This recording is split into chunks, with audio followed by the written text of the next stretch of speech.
Next to Batman, Spider-Man has the best rogues gallery. With every incarnation of Spider-Man on film, we've inched closer and closer to seeing the Sinister Six. Sony Pictures has always planned on adopting the Sinister Six storyline. It just never materialized. In the latest Spider-Man film, No Way Home, we see villains from past Spider-Man films pulled into the Marvel Cinematic Universe. There were 5 villains exactly, technically 6.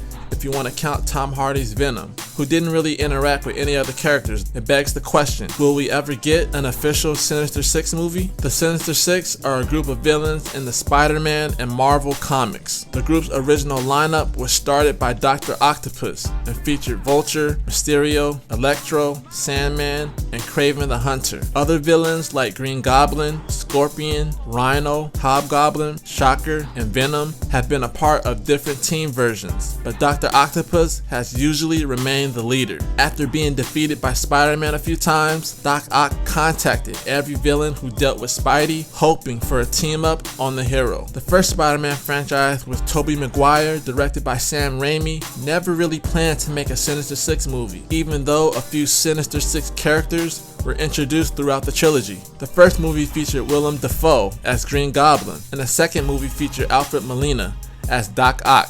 Thomas Hayden Church played Sandman in the third movie, and Topher Grace played Venom. Dylan Baker was also Kirk Connors in the second and third movies, possibly being set up to turn into the Lizard in the canceled fourth movie, and John Malkovich was slated to play the Vulture.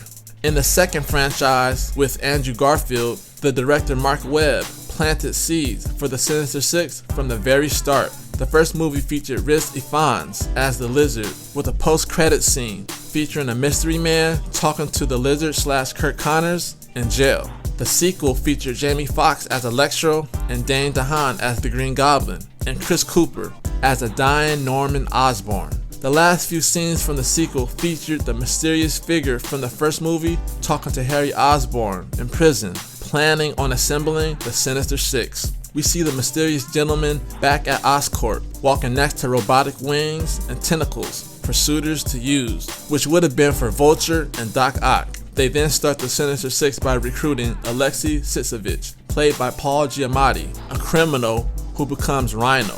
In an Oscorp armor suit, he's unleashed in New York City during the last few minutes of the sequel. Sony planned to make a Spider-Man universe to rival the MCU, and The Amazing Spider-Man 2 was the movie to set up the universe with spin-offs like The Sinister Six and Venom.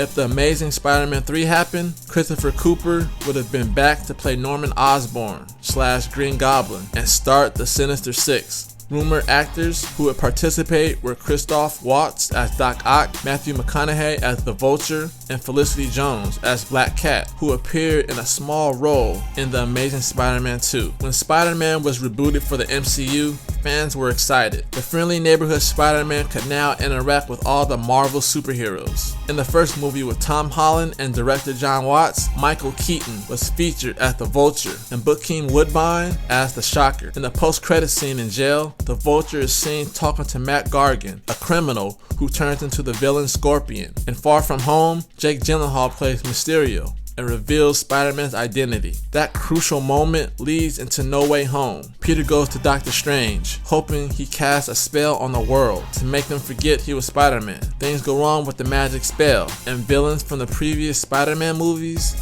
enter the MCU, 5 villains at that. There could have easily been another villain to make up the MCU Sinister Six in No Way Home. Perhaps the Vulture, the Shocker, or a not dead Mysterio could have added to the team. But now that Spider-Man has gone through a soft reboot and a new trilogy for Tom Holland's Spider-Man is being planned, I don't think a Sinister Six film will materialize. Many of the core Spider-Man villains have been adapted on the screen already, and I'd expect they'd not want to repeat villains. There are still a few more bad guys to be used. The next option for a Sinister Six movie could be when Sony and Marvel make a live adaptation of Miles Morales. We'll have to wait and see. Or, since Matt Murdock made his debut in No Way Home and Kingpin debuted in the Hawkeye series, it would be fantastic for Daredevil to show up as an ally to Spider-Man when he starts dealing with street level villains in New York City. And the biggest street level villain in Marvel is Kingpin. Wilson Fisk doesn't even have to be the main villain in a Spider-Man movie,